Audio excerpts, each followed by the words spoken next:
Dear students السلام علیکم. Dear students, اپنی سوچ کو پانی کے قطروں سے بھی شفاف رکھو، کیونکہ جس طرح پانی کے قطروں سے دریا بنتا ہے، اسی طرح انسان کی سوچ سے اس کی ایمان بنتی ہے. سوچوں سے ایمان بنتا ہے، اس لیے ہمیشہ اچھی سوچ رکھیں.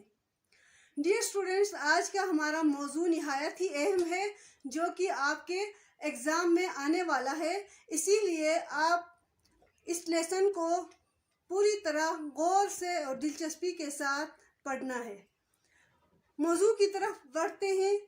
آج ہمارا موضوع ہے محاورہ، محاورے کی پہچان، ضرب الامثال وغیرہ. محاورہ عربی زبان کا لفظ ہے جس کے معنی آپس میں بات چیت کرنے کے ہیں. اصطلاح میں دو یا دو سے زائد الفاظ کا ایسا مجموعہ جو اہل زبان کی بول چال میں اپنے اصلی معنوں کے بجائے مجازی معنوں میں استعمال ہو، محاورہ کہلاتا ہے. مثلاً چار چاند لگنا، چار چاند لگنا یعنی عزت بڑھنا. حقیقی معنوں میں چار چاند لگ ہی نہیں سکتے. چاند ایک ہے اور وہ بھی آسماں پر. اس طرح یہ الفاظ اپنے حقیقی معنوں کے بجائے مجازی معنوں میں استعمال ہوئے ہیں. نیکسٹ ہے محاورے کی پہچان. محاورے کی پہچان دو یا دو سے زیادہ الفاظ پر مشتمل ہو. اس میں کم از کم ایک لفظ عموماً فعل ہو. اس میں کسی قسم کی تبدیلی نہ ہو. اس میں الفاظ اصلی معنوں کے بجائے مجازی معنوں میں استعمال ہو. نیکسٹ ہے چند محاورات اور ان کا استعمال. محاورات مفہوم استعمال: اینٹ سے اینٹ بجانا، تباہ و برباد کرنا. دشمن نے اچانک شہر پر حملہ کر کے اس کی اینٹ سے اینٹ بجا دی. امید بر آنا، خواہش پوری ہونا. بیٹا ڈاکٹر بنا تو والدین کی امید بر آئی. الو بولنا، ویران ہونا. بم دھماکے کی وجہ سے پر رونق شہر میں اب الو بول رہا ہے. اوسان خطا ہونا، سخت گھبرا جانا. شیر سامنے دیکھ کر شکاری کے اوسان خطا ہو گئے. اور بھی بہت سارے مثالیں میں آپ کو سناتی ہوں ڈیئر اسٹوڈینٹس.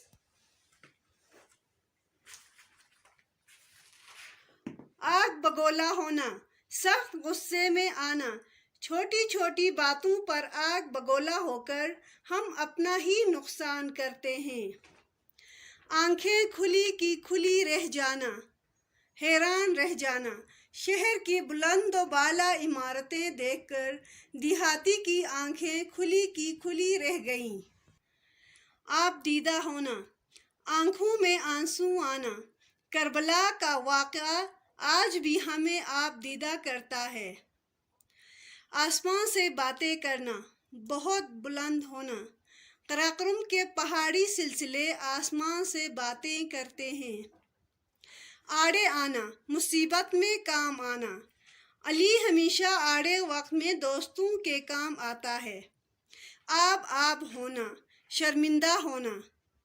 محفل میں بچے کا گالی دینا والدین کو آب کر گیا. آڑے ہاتھوں لینا، خوب خبر لینا. باپ نے فیل ہونے پر بیٹے کو آڑے ہاتھ لیا. آنکھیں بچھانا، بہت عزت کرنا. پٹھان لوگ مہمان کی راہ میں آنکھیں بچھا دیتے ہیں.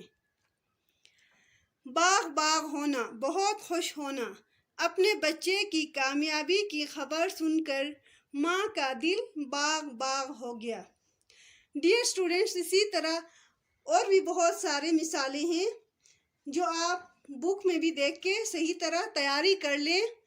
یہ آپ کے لیے نہایت ہی اہم ہے جو کہ پیپر میں آنے کا بہت امکان ہے۔ نیکسٹ ہے ضرب الامثال۔ ضرب کے معنی بیان کرنا۔ امثال جمع ہے مثل کی۔ مثل کے معنی ہے مثال، یعنی ضرب الامثال کا مطلب ہے مثالیں بیان کرنا، مگر یہ مثالیں عام نہیں، خاص ہوتی ہیں۔ یعنی مثال کے چند الفاظ میں ایک پوری کہانی، ایک پورے قصے یا واقعے کا بیان ہوتا ہے، جو میں آگے آپ کو ڈیٹیل سے قصہ بیان کروں گی۔ ضرب الامثال کو اردو میں کہاوت بھی کہتے ہیں۔ میں یہاں وضاحت کے لیے کہاوت اور ان کے قصے پیش کرتی ہوں تاکہ آپ اچھی طرح سمجھ لیں۔ مثلا بخش و خالبی، بلی چوہا لنڈورا ہی بلا، اس کے بارے میں آپ کو کہانی اور کہاوت پورا بیان کروں گی۔ بخش و خالبی، بلی چوہا لنڈورا ہی بلا، یہ کہاوت آپ کو سناتی ہوں۔ ایک بلی بھوکی تھی، شکار کی طاق میں چوہے کے بل کے پاس گھوم رہی تھی۔ کبھی چھپ جاتی، کبھی سامنے آ کر بل میں جھانکتی۔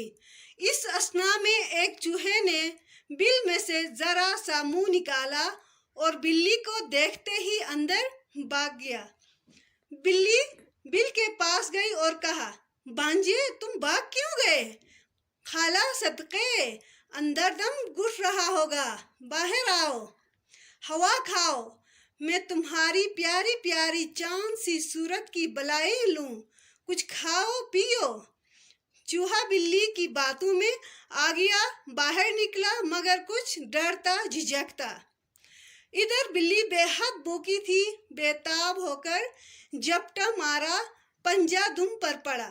جان بڑی پیاری چیز ہے، چوہے نے بھرپور زور لگایا، دم ٹوٹ گئی۔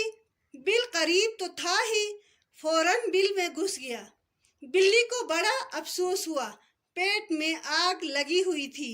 بل کے پاس گئی اور بہت پیار سے کہا، بانجے تم کیوں ڈر گئے؟ میں تو تمہیں پیار کر رہی تھی۔